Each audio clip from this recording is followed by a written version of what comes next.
Okay, good morning. It's Friday once again. Happy Friday to you. And it's time for our panel discussion that we have every Friday. And this week, we're talking about resume tips as part of our job seeking skills. Today with me are Valerie and Stacy. Good morning. If you'd like to say good morning to everyone. Good morning. I'll wait for you to go first. Good morning. Happy Friday.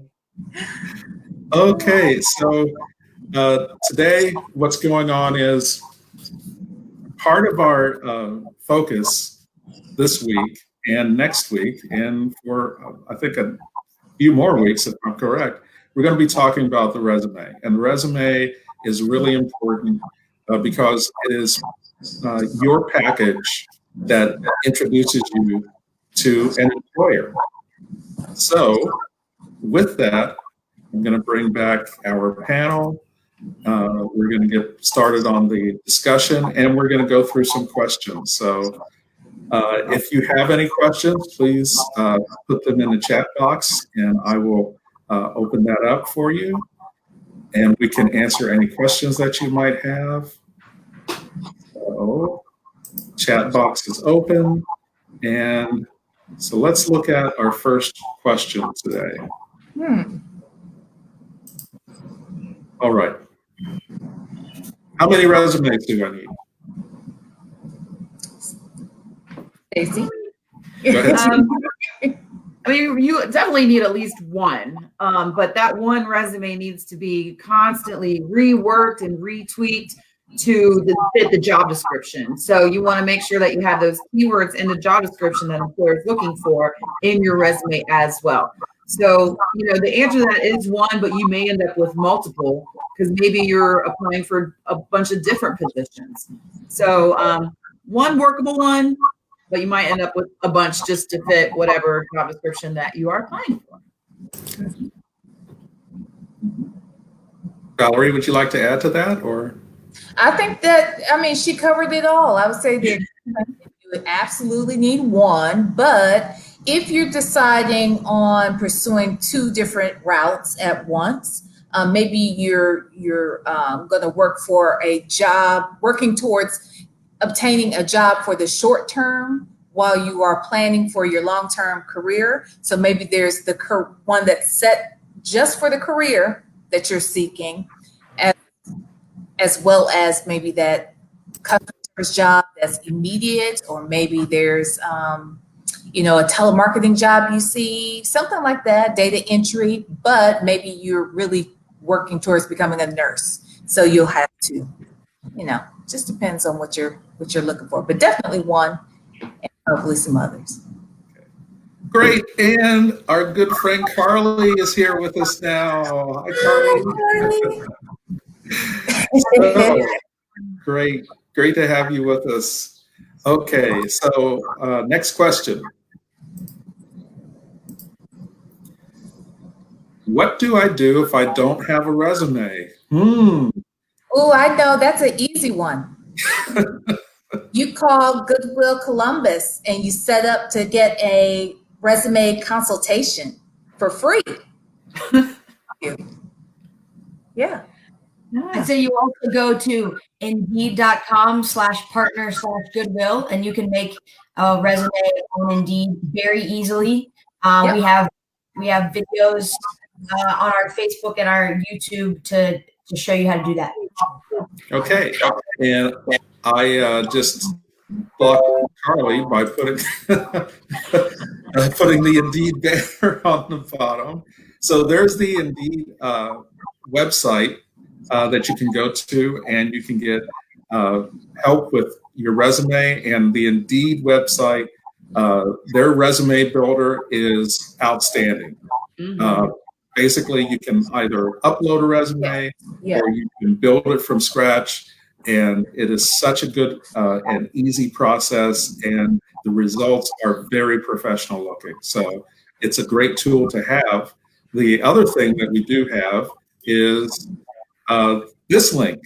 We've got this link where you can schedule an individualized session with a resume expert at Goodwill Columbus, and you can schedule that today for the future, and you will get help, one-on-one help with your resume. So two great things going on with Goodwill Columbus. So I'm going to go ahead and I won't bring it up on the screen, but I'm going to ask, what if I haven't worked for a while, or I have a big gap between jobs? What do I do? Well, there's a couple things. Go ahead, Carly.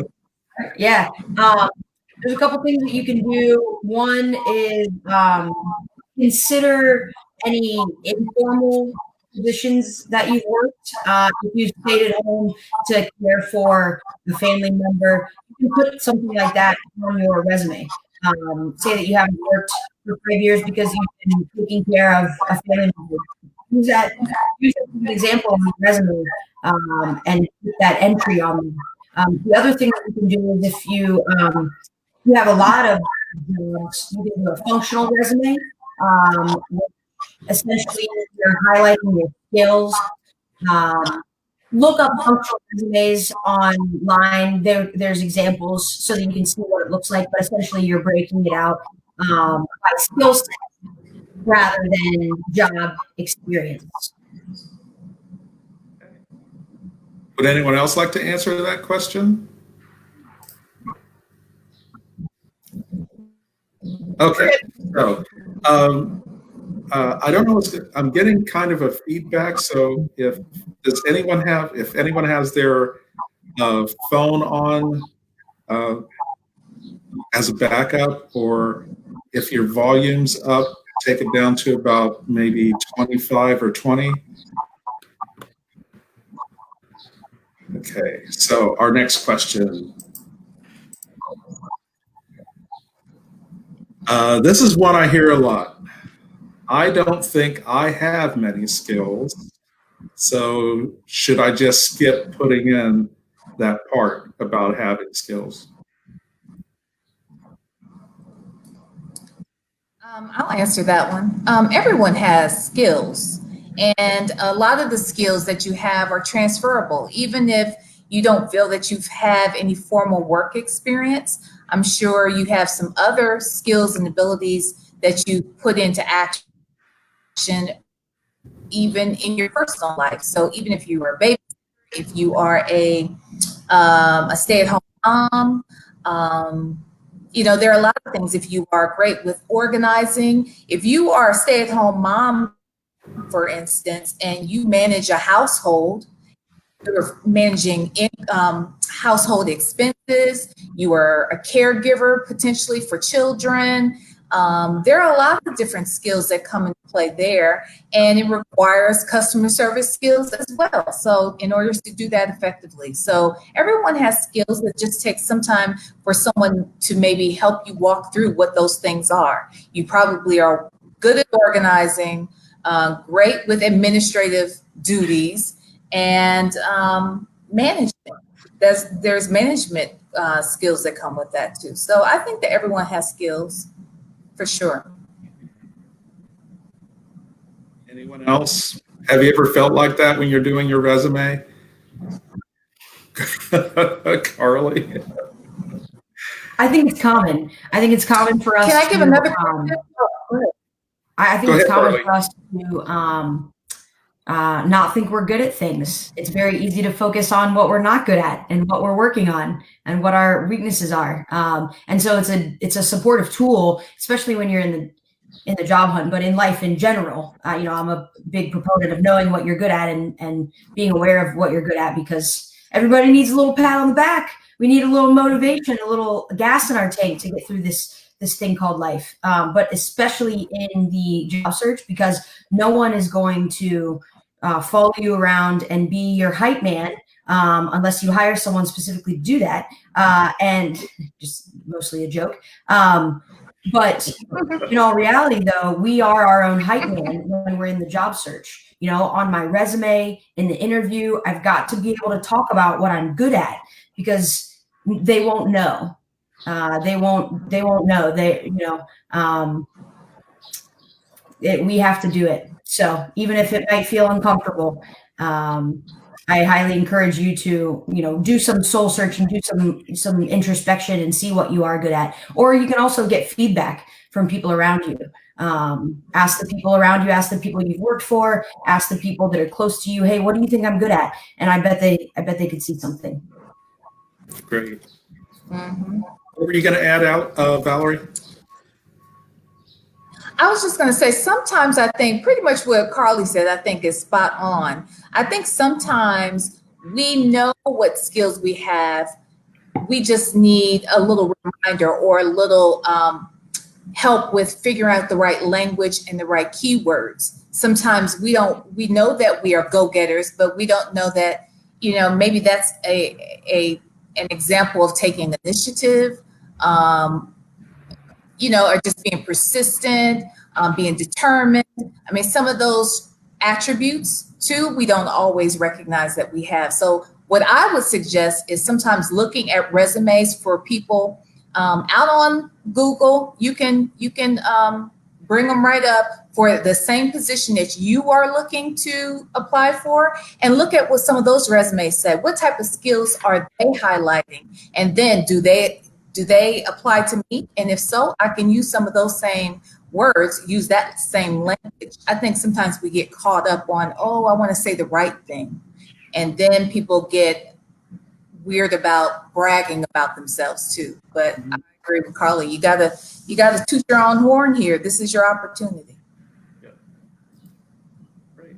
So our next question is, what if I can't remember the dates that I worked somewhere? What do I do? Should I just make up dates? What should I do in that situation? Go ahead, Stacey. I mean, it doesn't have to be to the exact day, like March 1st, 1997. That was a really long time ago. I don't know why I picked that. But do the best you can. Do the month, do the year. If you still don't feel comfortable with that, you can still do a functional resume, like Carly said earlier, that highlights your skills and your abilities and all of that, if you're really stuck on your dates. But do include your dates of your employment as close as possible as you can if you don't remember them. I'll add to that it's also acceptable just to use years. If you don't remember the months, or maybe that's how you choose to format your resume. Just make sure that you're consistent throughout the entire document, that you're using years on all of your areas. And then I would also add that you should, when you start a new job, make a point to jot that information down so that in the future, you either want to update your resume in the moment that you start a new position, or make sure you're writing those dates down so that you have them for future reference. And then I'll add that if you have been, a good employee, one of the things is that you can do is you can call the places you used to work and get your exact dates. Mm-hmm. Or for long term, you can invest some time in going to Social Security and getting the dates and the places that you worked. And you can get that from their office. It'll take a while, but once you have that, then you can, put it into your computer, put it in a document and save it in your computer, or, put it on your phone or something like that. That way you'll always have it with you. Yep. So our next question. Okay. I like this question. Let's see if I can get everybody on here. Okay. I went to Columbus State, but I didn't get a degree. Should I still list that under education? Definitely. Yeah. List whatever education you have. I mean, if you attended Columbus State, list the courses that you took and the major that you were in, and, still show how you were working to grow yourself. So even though you didn't graduate, just show in your background, definitely include that on your resume. I'll add that, especially if it's something in relation to what you are applying for, into the type of job that you're doing. that you're looking for. If it has to do with the education has to do with that, of course, include it. And like Stacy said, list the courses. Another rule of thumb is that, you know, if you didn't graduate, and it doesn't have anything to do with what you're applying for, you can leave it off. But like Stacy said, it does show that you have, you know, you have some motivation to learn new things by including it. But if it doesn't have anything to do with what you're applying for, you can also leave it off. That's an option as well. As you'll find I don't know if they mentioned it already, but with resumes, there's a lot of different opinions out there. And we're just giving our best opinions, our best practice. There's a lot of ways to go about it. It's your resume, so it's whatever you're comfortable with. I like what you just said there, because there are little things in the resume that there are different opinions about, even professional resume writers and HR people. Some HR people will say you need to have a bullet at the end, a period at the end of a bullet. And others will say, no, you don't need a period at the end of a bullet. So, you know, sometimes the thing is to ask the right person. And, you know, if I'm going to send a resume to a certain company, and I want to make sure that my resume gets the best view possible, I'm going to go ahead and call and ask about questions like that, because I don't want to lose points just because I didn't take the time to make sure I knew what was expected on the resume. So, and I don't think anyone should feel bad or like they don't know enough for calling to ask specific questions from HR people about what they're looking for when they read a resume. Okay, so this one kind of goes back to, for some of us, kind of goes back to our high school time. So I finished a career tech program in high school and got certificates in, and we'll say culinary arts and Safe Serve or Serve Safe. I can't remember which one it is. Where should I list that? You would list the education area, as a certificate that you've received or diploma, whatever it is that you've accomplished, you can list it under training and education. Okay. Simply putting the dates and what the course name is and what the degree is or the diploma. Yeah. Okay. Now, is it okay to, I mean, if I've got this certification, is it okay for me to also list this like under skills? Mm-hmm. Well, yeah. Sure. Okay. Carly, our expert resume writer. You could list it under skills, but if you have a specific certification, I'd suggest putting it under education and certification subcategory. Okay, great. Thank you. Okay, next question. Here's a question. Do I need to take my resume to the interview with me? I mean, I've already sent it. You know, I've either emailed it or I've uploaded it. You know, they should have it already. Do I need to carry all this stuff with me? Absolutely.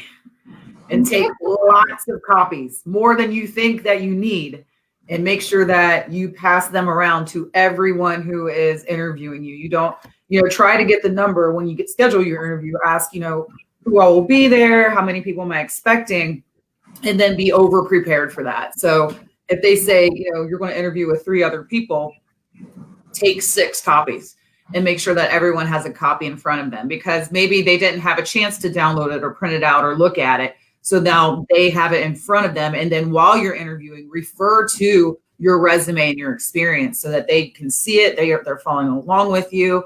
Definitely always, always, always bring that resume to an interview. I would also add that you would want to make sure that you have a copy for yourself.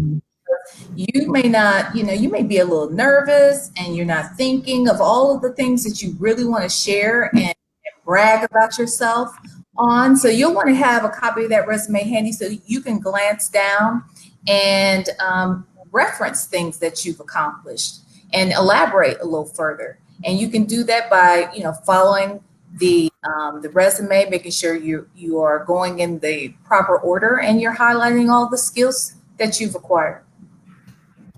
Excellent. And in our chat room, Jamie was saying, I like to have a nice folder to carry all the papers in.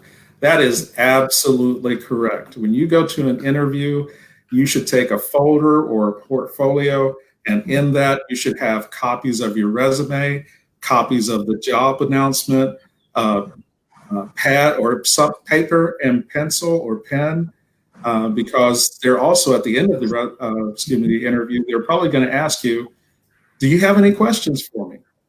And the worst thing you can do is say, no, I don't have any questions. Whether the interview has gone well or whether it's gone badly. If it's gone well, you're so excited, you're like, no, I don't have any questions. And if it's gone badly, you're like, no, I don't have any questions. The thing is, how you show your interest in the job. That's how you show that you've done some research.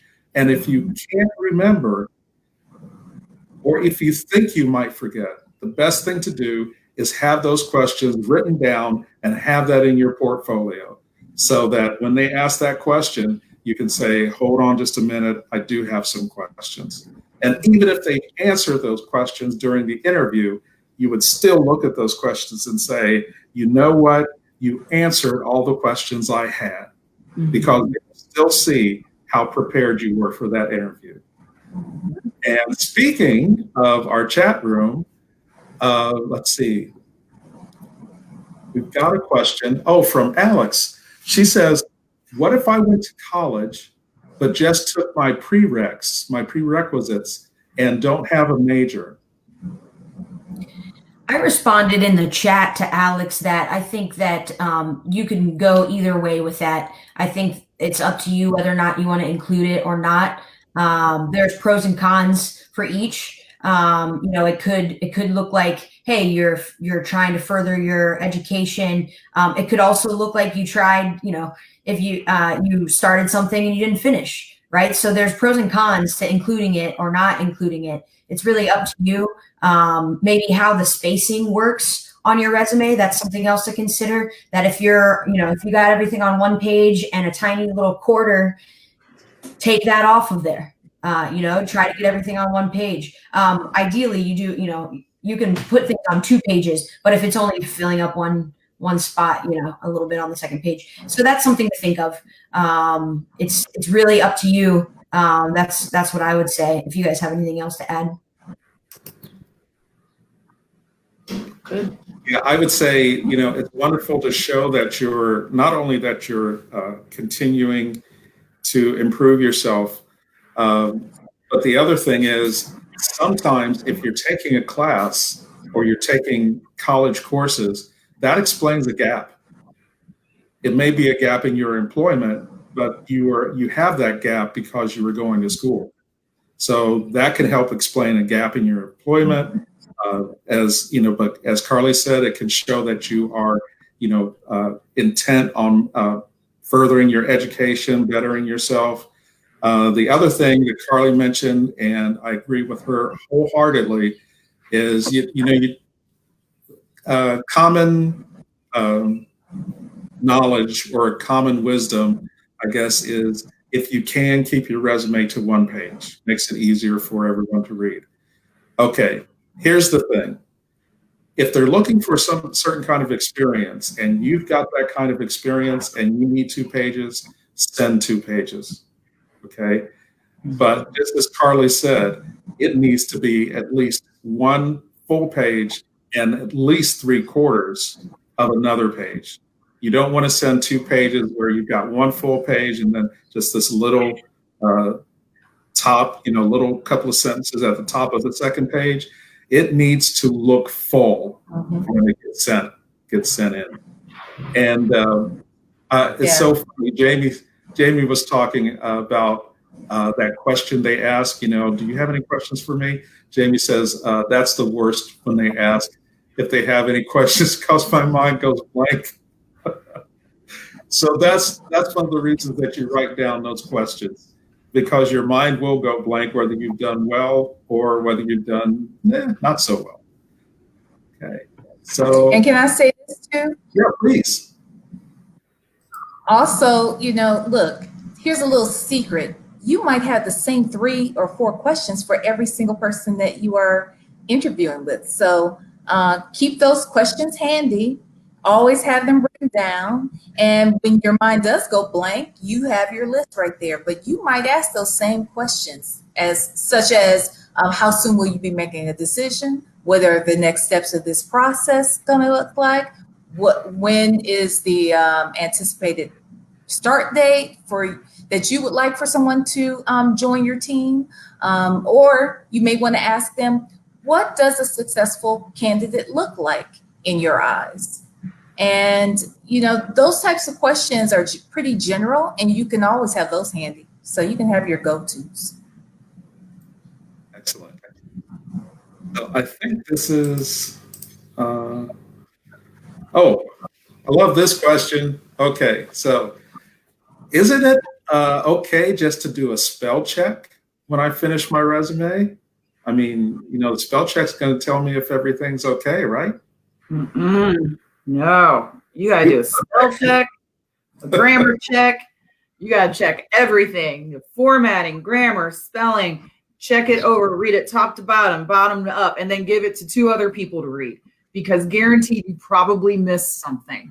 And, and that's just human. That's just being human. You think you got it all done, and then you give it to a friend or a Goodwill employee, and you might miss just like a tiny little thing. So no, spell check is not enough. That resume has to be flawless, because one thing that turns off employers is misspelled words or grammar mistakes. So make sure that it is flawless by checking it all different types of ways. Anyone like to add to that?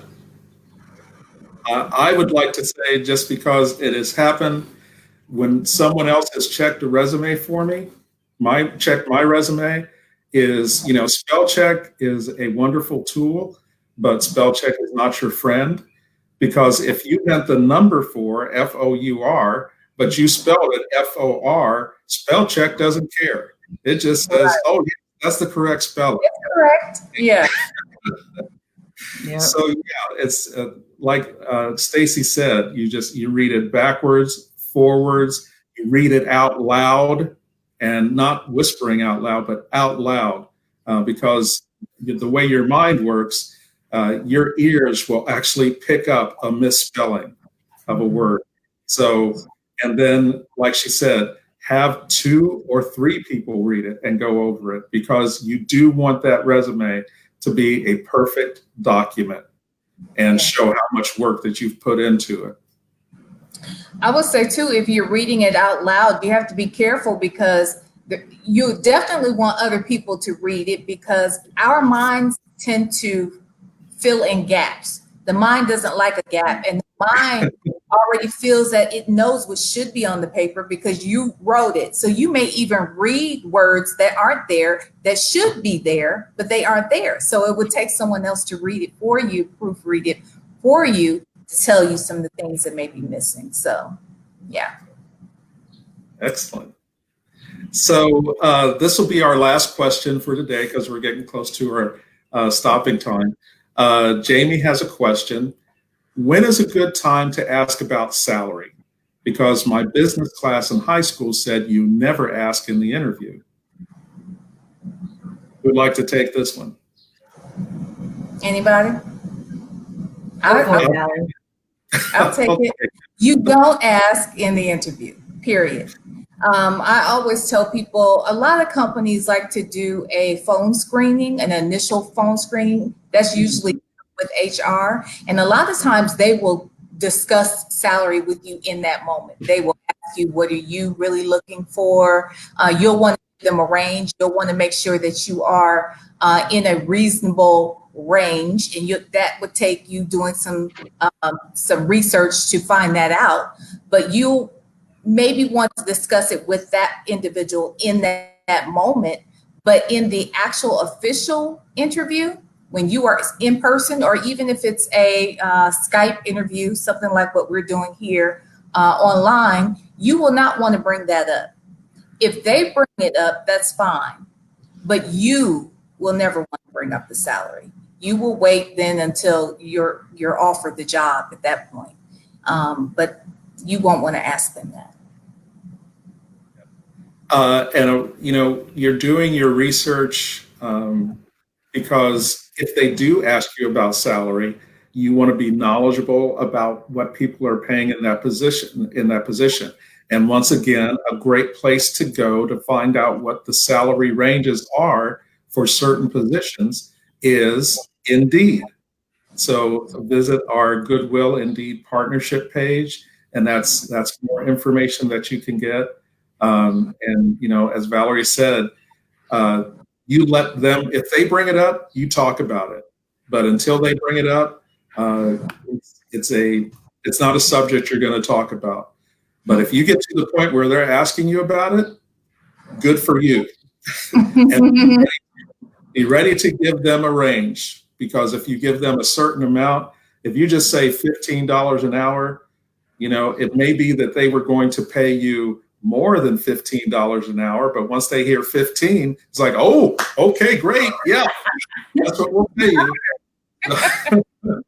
So you want to give them a range, and to know what a good range is, you can do your homework on Indeed, the Goodwill Indeed partnership page. And if our panel doesn't have anything else to say, we are at the end of our time. So I'd like to thank Carly and Stacy and Valerie for being on our panel today. I'd like to thank all the people who were in our chat room today and for your great questions. And if that's, does anyone have any last words they'd like to say? Happy Friday. Yeah, happy Friday. Good luck at getting that job of your dreams. It's your All right. One more reminder that if you are interested in getting one-on-one resume assistance, that's the promotion that we are currently running, doing free resume appointments, resume review appointments. So you can find that information on our Facebook page. It's on here as well. And we look forward to talking and working with you one-on-one. Absolutely. Well, thank you all very much. And everyone have a great weekend. It was fun being here with you. And we'll see you next Friday. All right. Bye. All right. Bye. Thanks, everyone. Bye.